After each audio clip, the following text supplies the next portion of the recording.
folks, welcome to G4G on YouTube. Today we're in Marvel Strike Force and we're going to be discussing the new Brotherhood of Evil Mutants that have arrived in the game, and we've definitely got a hot topic when it comes to Juggernaut. I'm sure you can figure out what that one's going to be, but we'll get to that after I collect my bonuses. Hey, well, okay, so this is a new one. Initiative orb. Win up to 145 select shield or Avenger character shards for 14 bucks. You get 10k. And let's see, how many does 10k get you? Okay, so 5 of them. Interesting.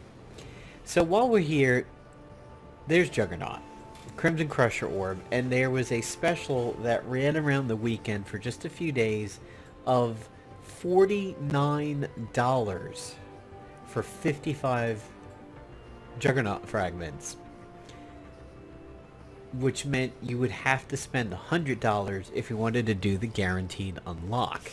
Now, it wasn't just the Juggernaut fragments that you were getting, you were also getting his orbs too, which mean you could have spent the $50 and gotten him a little over halfway, so 55 out of 100, and then maybe got lucky in the rest of his orbs, and his event wasn't live at that point. So this made him the single most expensive offer I think I have ever seen in this game, and it made me really question what the fuck is Fox Next thinking when it comes to this. I mean, he'd have to be literally one of the best characters ever that this game has ever seen in order for you to want to spend $100 to guarantee him.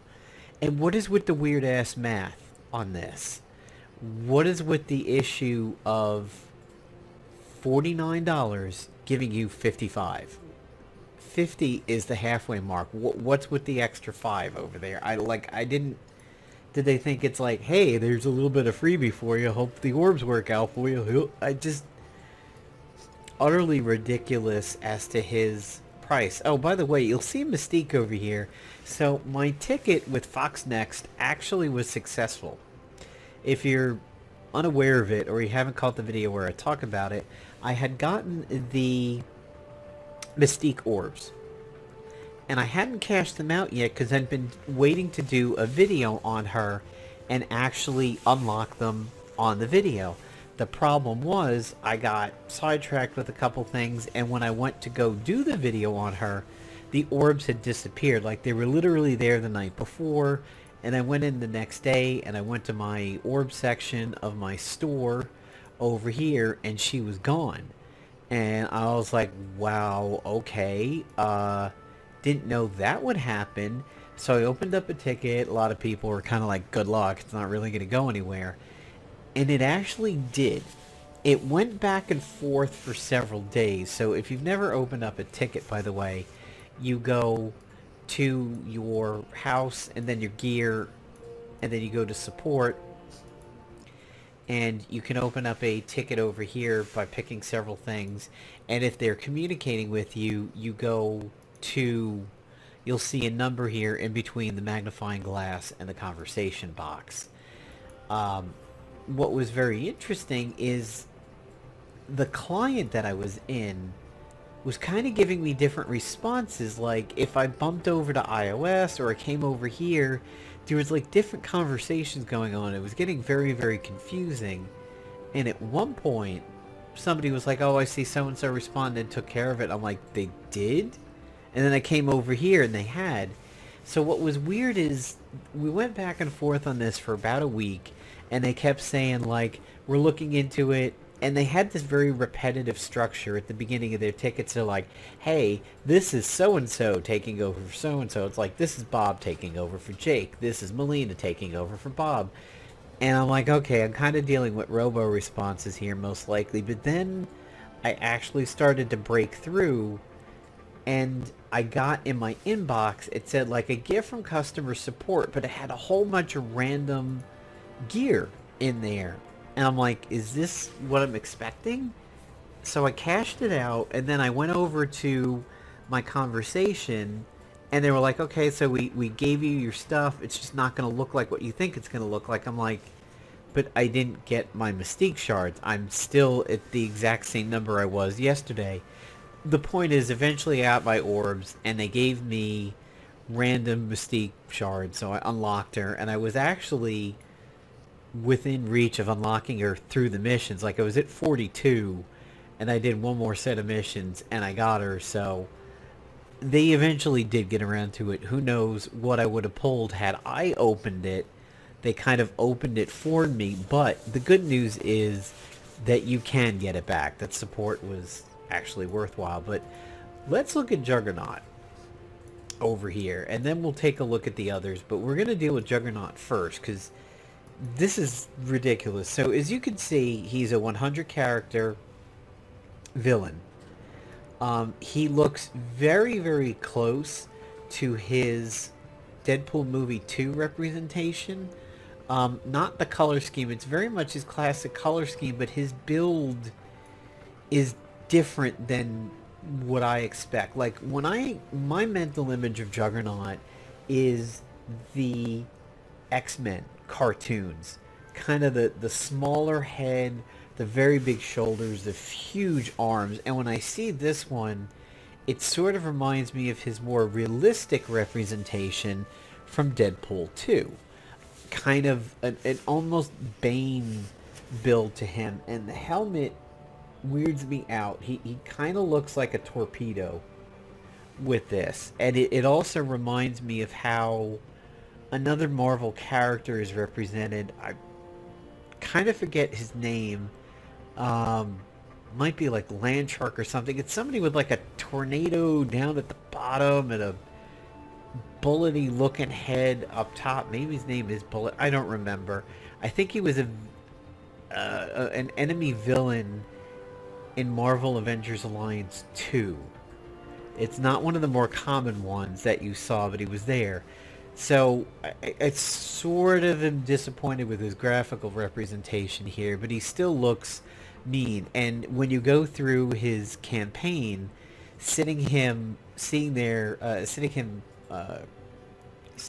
watching him do this fist pounding thing while he's talking with like Doctor Strange and everything, I do find hysterical, because it is legitimately menacing. But was it worth it if you did spend $100 to basically guarantee his unlock? Well, let's take a look at his abilities here. Overwhelming blow. So straight up 100% damage. When you're doing the missions, this hurts a lot. Like, he is just about 3/4 shotting somebody when he uses this ability, at least for me, on the medium difficulty. I skipped easy and went right to medium, and he just does massive damage with this. He then gains 30% up, a chance to gain ability energy, which is giving yourself energy is crazy in this game. Then eventually more damage, chance to gain charged, but it's only a percentage, it's 50%. 30% damage, 60% chance to gain ability energy, and then charged. Finally here at 5 is where the guarantee is, and then at 7 you're all the way up here as to always gaining the ability energy and always gaining the charge. So this is a really good shot. I mean, this is a heavy hit. A movable object taunt. If he has Magneto around, he gains 2 taunts. He gains defense up, he gains immunity, deathproof, and regenerate. So right at 5, he probably has become the single best I don't need a team tank in the game. And this is where his value comes if you were to have grabbed him for the money. Because right now, like, what's his biggest competition for being a tank? It's Captain America. Sure, there is bruisers out there. You have Drax as a bit of a bruiser. You do have, of course, Crossbones being the most destructive tank out there with his AoE, but he's not really a tank, and making him a tank puts him at great risk that he will be out of commission, or Black Widow stunned, or Spider-Man stunned, and not be able to get off his explosion when you want it to. So really, the best raw tank out there is Captain America. He does a decent amount of damage on his level 1, a defensive setup for his taunt where most people on the team gain defense up, and then he has the buff clearing AoE. So this is not what I expected from Juggernaut.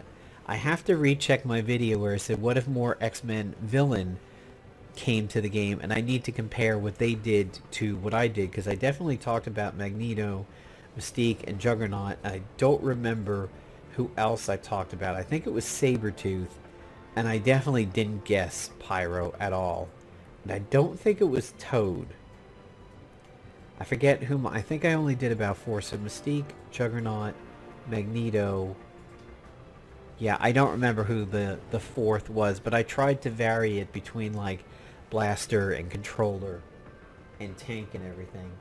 I thought, or my opinion, that when I did my X-Men video, Colossus was going to be an excellent protector type tank, just simply raw damage absorption and high hit points and everything like that. And I thought Juggernaut would be more of a bruiser type, more along the lines of Drax, but they just kind of gave him everything over here. This is a very, very solid taunt with eventually up to 2 defensive ups and 2 regenerates at its highest level. So he's a big giant sex baby between Luke Cage and Captain America, so he's Luke America not, if that's a thing.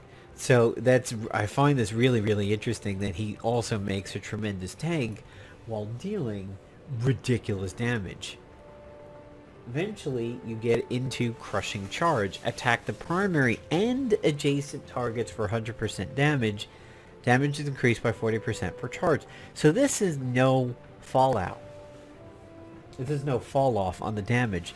This is a targeted AoE, not a full team AoE, but a targeted AoE, or splash, as it's sometimes called, that starts off with 100 damage to the tertiary targets. That's crazy. That is a lot of damage for people in a particular region on the enemy team. Then he goes up to 150, 190, and then damage per charged. I mean, he just cranks it. I mean, I'm not doing the math over here, but it looks like, so 50, 40, so that would be 190. Yeah, he gets close to 300% damage, if not over, to both the primary and the adjacents. That's ridiculous, and it means that if you're going to be facing Juggernaut teams, you're probably going to want to have your tank next to people that have high chances of dodging it, like Spider-Man or Black Widow or something. You're going to really want to situate your tank on your defensive teams far away from critical team members. So if you're running like a Yondu or a Quake or something, put your tank way in the back, way on the side, and put everybody else that's important on the other side, because Juggernaut's probably going to obliterate them. And then, of course, his passive is, I'm the Juggernaut, because you knew they had to work it in here somewhere. On turn, gain charged up to a maximum of 4. On spawn, clear all but 1 stack of it. If any charge were cleared, fill the speed bar by 40. So he's going to, like Storm, he's going to be good for raids.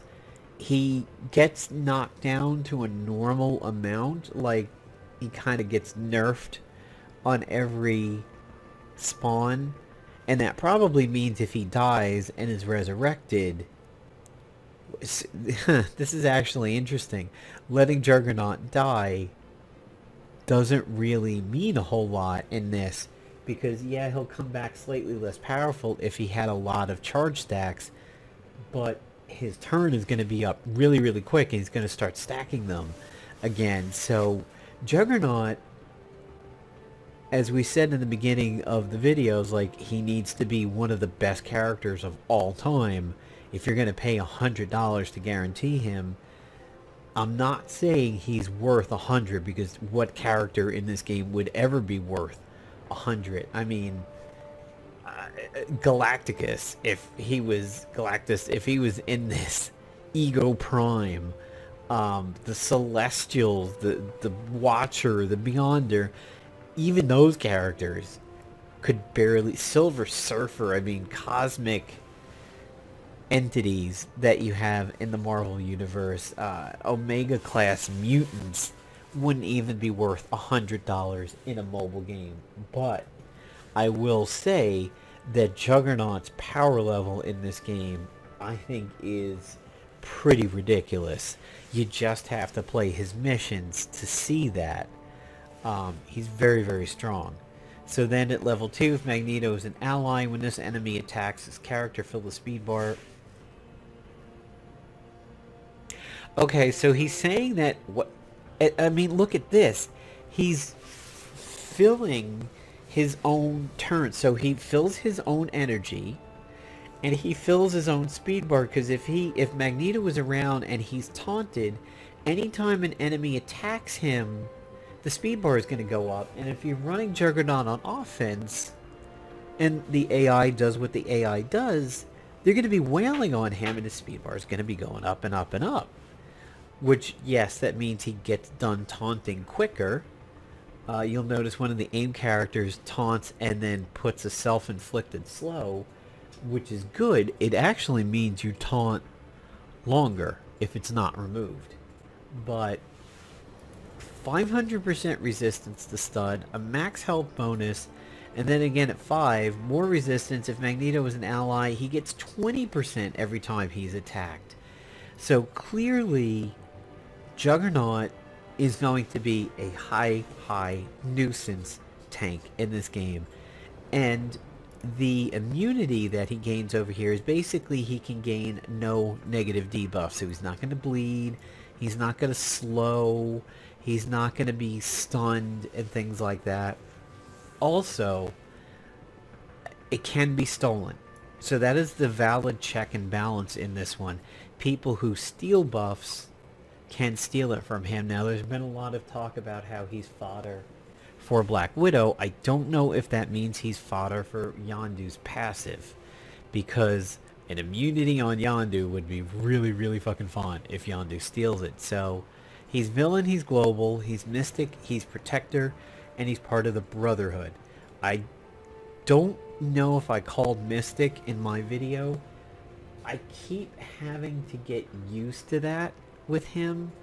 I never think of Juggernaut as Mystic. Like, when I think of Mystic, I think of Clea, an Ancient One, and Mordo, and Doctor Strange, Scarlet Witch, all of those types of characters. Even Iron Fist a little bit, and kind of the hand, like maybe not Cloak from Cloak and Dagger, the other guy who is a common villain, Hood. Like, Hood I think of is like Mystic. Even Doctor Doom is Mystic because he had magic. I always have issues getting over the fact that Juggernaut classifies as Mystic, but it's the Bands of Sidorak. Like, I get it. It just doesn't jibe in my head. So, seeing as he's a Mystic, that means he gives beef to the Mystic teams. Like, if you run an all-Mystic team, Juggernaut is definitely the black sheep in that family, and he has a role that nobody else can do currently in the Mystics. So, I mean, if you sit here and you take a look at the Mystics, let's see what you have. You have Yondu. He's called support, but let's face it, Yondu is an aggressive support. I mean, he's just damage. You have Doctor Strange as a healer, Mordo is a controller, Scarlet Witch is a controller with a minor heal, Han Sork, which was one of my favorite healers for a long time, Thanos, which again, a tough one for me to think of as Mystic, Loki, the Sentry, Nobu, Elektra, Hand Assassin, Iron Fist, Ronin, Black Panther, Thor, Ultima. So as you can see, other than Thanos, nobody is really a tank in this. And even then, at Thanos, yeah, he's got it with Brutal Assault, but a lot of people just treat him more like Crossbones. You know, than an actual tank. And Hand Sentry is a bit of an evasion tank. It's an RPG mechanic. You have people who are tanks through evasion, not taking damage, dodging, and then you have people who are tanks through like heavy plate or hit points and everything. Juggernaut comes in and pretty much sews up that tank spot. You know, and then when you have the defenders and everything, that's where Iron Fist comes in. But he definitely has a very, very strong niche in the Mystic environment over here. I mean, this top line is a very good Mystic line because even, you know, Hansork has that defense up on the heel. A really good Mystic team would be Yondu, Strange flippin' buffs, Mordo with the stun, the blind, the heal reduction, Scarlet Witch doubling all those debuffs, and then if you needed a healer, Hansork is pretty good. If you didn't really need the healer, put Juggernaut in there, and then that's just a tough team. Really, really tough. And if Juggernaut dies, Mordo gets some benefit, and then if Doctor Strange reses Juggernaut, everybody's happy. So, you know, was he worth $100? I would be hard pressed to say that anybody in this game is worth $100. But Juggernaut definitely presents one of the highest power levels I think I've ever seen in this game. And not only is he a really good tank, he's just strong too. So, let's look at the others that we're going to be dealing with this. So, as of course everybody's complaining that when it comes to the upcoming Magneto event, it's only mutants, like X-Force doesn't count. And a lot of people were very upset about that. People who worked on a Deadpool and are not going to be able to use them. So you have Mystique. Mimic Strike, she's very, very good anti-stealth. So she's Villain Global Mutant Controller, Brotherhood. Attacking primary target, 50% chance to bonus attack, copy a positive effect, apply it to self. If Magneto's around, copy 3 of them. So she's like this is a very strong Black Widow style attack. Infiltrate, attack the primary target, attack 1 additional target that does not have stealth, attack 3 additional targets that do not have stealth. So this might have been what you might consider the 100 bullet combo from Marvel Avengers Alliance, with the amount of people that it attacks. If no enemies had stealth, gain stealth. If Magneto is an ally, this attack is unavoidable. And then she ramps up the damage. Misses stealth there though. Shapeshifter. Attacking for a lower damage. Trick a 1 random enemy to attack the primary target. The tricked enemy gains damage, and then she gains evade. So she's like a Black Widow Spider-Man. Almost. And then Subterfuge, on spawn, chance to gain evade. On Magneto's turn, prolong all positive effects on self and Magneto. It's just funny how all these Brotherhood just really are essentially secretaries to Magneto. They're just admin assistants. Like but then again, so are the SHIELD people for Nick Fury. So Magneto's like the Brotherhood Nick Fury. At level 4, on Magneto's turn, prolong all positive effects on Mystique and Magneto by a duration of 1 up to a maximum of 3, and then always gaining the evade. It's pretty good. I didn't watch the video, but I think I saw a title of a video like, is Mystique the best offense ever, something like that. I don't really remember what it was, but I didn't get a chance to watch it. So here's Magneto, classic but slightly different. He's going to come in at 310 shards. So this has been a bone of contention in the community, is you get people being kind of logical and saying, hey, Magneto is a legendary character like Fury and Iron Man. You're not meant to just get him the first time around. And other people are like, well, I think I should, and I put in this work. I do admit I kind of shade towards the people who say if he's legendary, he's probably not going to be unlockable the first time around, unless you're a whale. Villain Global, Controller Mutant Brotherhood. Magnetic Force, attacking the target for lower damage, but there's piercing, chances of chaining, damage bump ups, piercing. You have to get to 6 to increase your chain. So you got to go pretty deep on that one. Polarized Beam. Attacking the primary target for less damage, piercing, apply disrupted, and remove a positive effect. It is unavoidable. I forget what disrupted is. I'm sure I could probably go to like the glossary in game and find out.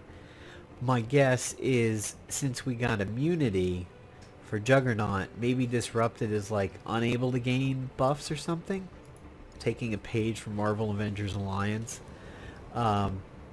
That's my guess as to what disrupted is. I don't honestly know. And I'm sure somebody's going to tell me. You eventually get up over 100% damage. You get a slow, which is guaranteed. You remove more effects. 2 turns of disrupted, 2 turns of slow, remove all the positive effects. So here he kind of resembles Yondu a little bit. Magnetic Vortex, pull all enemies up to 2 spaces toward the primary target and then attack the primary and adjacents. Apply a blind. Unavoidable, can't be counterattacked. That's just vicious. I wonder what the pull is though. Pull all enemies up to 2 spaces towards the primary. So I guess everybody just gets closer, and those who are unfortunate to be super close get the damage. I want to see this one graphically. Like, I wish I could see that happen. Very interested in seeing what that move looks like. Brotherhood of Mutants. On spawn, fill the speed bar. Fill the speed bar per Brotherhood ally. On enemy crit, 30% chance to apply speed up to self and all Brotherhood. Gain focus. Brotherhood gains focus. Clearly, the Brotherhood are going to be a vicious team sometime in the future. I think the Defender teams that have been going around that quote-unquote punch above their level are probably going to have numbered days. Because you have one in Magneto, 2 in Mystique, 3 in Pyro, 4 in Sabertooth, and then if you throw Juggernaut in there tanking, that's going to be rough. It's going to be really rough. Here's Pyro. Kind of looking like a Mega Man boss, if you ask me, with that hair. It's like a cross between Super Saiyan and a Mega Man boss. He's Villain Global Mutant Blaster. You knew there was going to be a blaster. Brotherhood. Flamethrower. Low damage. Starts at 60. It ramps up. It applies bleed. And then it always applies bleed. I think they're just using bleed for generic dot. DC Legends has done this too. Marvel Avengers Alliance gets the nod there because you had poisons, you had genetically altered, you had bleeds, you had frozen or chilled or whatever. Marvel Avengers Alliance was really, really good with the damage over time effects. Here they just call it a bleed. Even if you don't think it should be classified as a bleed, it is. So really what it is probably a flame dot. They're just calling it bleed because they don't have another name. Pyrotechnics. Attack the primary target and adjacent targets for low damage. Apply a bleed. Clear a positive effect from each. So it's weird to see a blaster start with such low damage on their basic abilities. The ramp up, I mean, you have to get to 3 to get to 100% damage. I'm really curious to see how much damage a well kitted out Pyro would do with all level 1s. I would imagine it would be weak, but as you get up here with the bleeds, 2 bleeds is kind of good. Removing the buffs, he's almost controller-ish, but they're calling him a blaster. If Magneto is an ally, clear all positive effects from each target and apply a bleed to each target. Fire crafting. There's that disrupted again. So this one starts at 100. Slow ramp up 110, 130, 150, 170. If Magneto's around, the bleeds are prolonged. I would sort of expect more damage from a blaster, but then again, I haven't seen this guy in action, so I don't know. Extra focus, if he's attacked, fill the speed bar. When an enemy drops below 50%, apply a heal block. And that's cool. Extra heal blocks are always good. So that's him. And then Sabretooth. Villain Global Mutant Brawler Brotherhood. Claw Rake. Starting at 100% damage. Like, isn't that weird? He's a like, that just is weird that the blaster is not starting at max damage. But here comes Sabretooth, who is. Honestly, surprising that there's no bleeds. It's just straight damage. This almost seems minion-like. Thrash. Attack the primary target for 180% damage. If the target has taunt, it deals additional piercing and attacks all adjacent targets, can't be blocked. This is potentially like what I was saying maybe would be a tantrum ability. Had kind of a tantrum in Marvel Avengers Alliance, and this seems pretty close to that. Again, no bleeds, just piercing. Surprising, a little bit, if you ask me. Blood Rush, here it is. Attacking the primary target for damage, apply a bleed, chain to 2 to 3 targets, at still heavy damage, apply a bleed.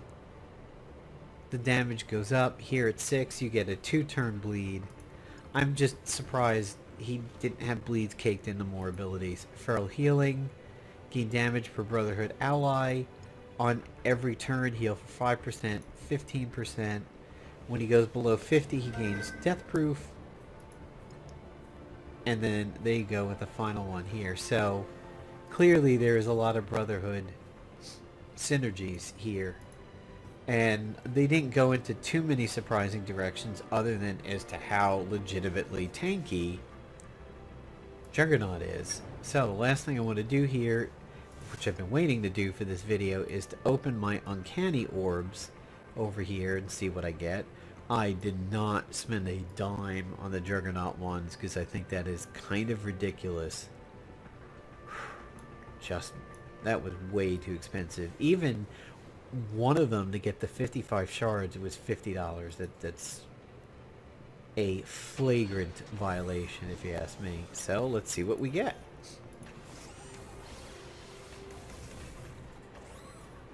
Five Pyros, not bad.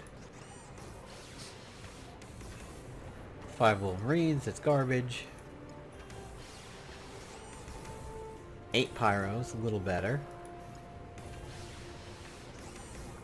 5 Wolverines, garbage again.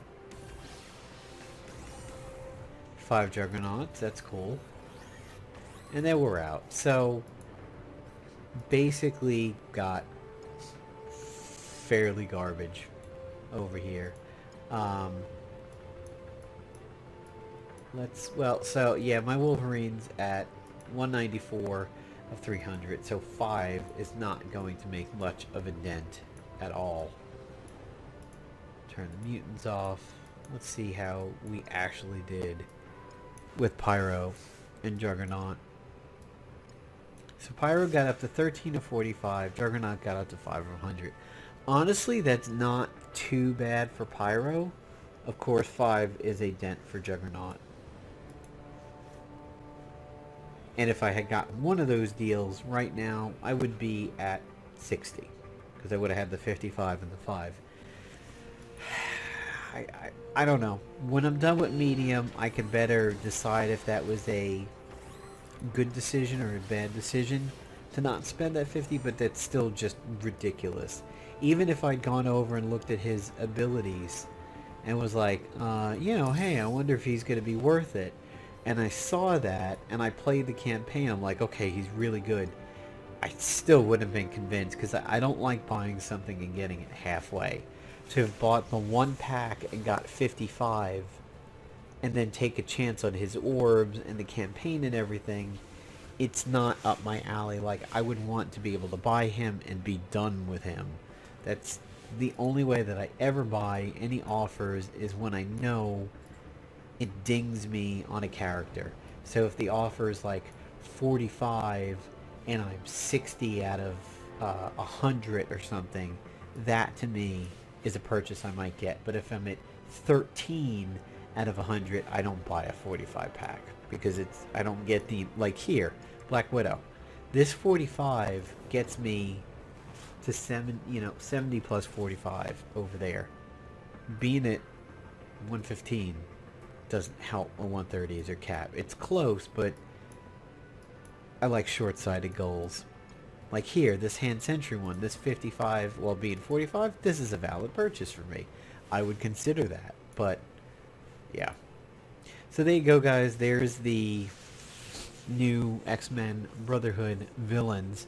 I need to compare their abilities to what I had suggested in mine. I'm pretty sure I did not pick Pyro at all. I just have to figure what was my extra Brotherhood mutant over there. It's possible it was Toad as a controller, maybe.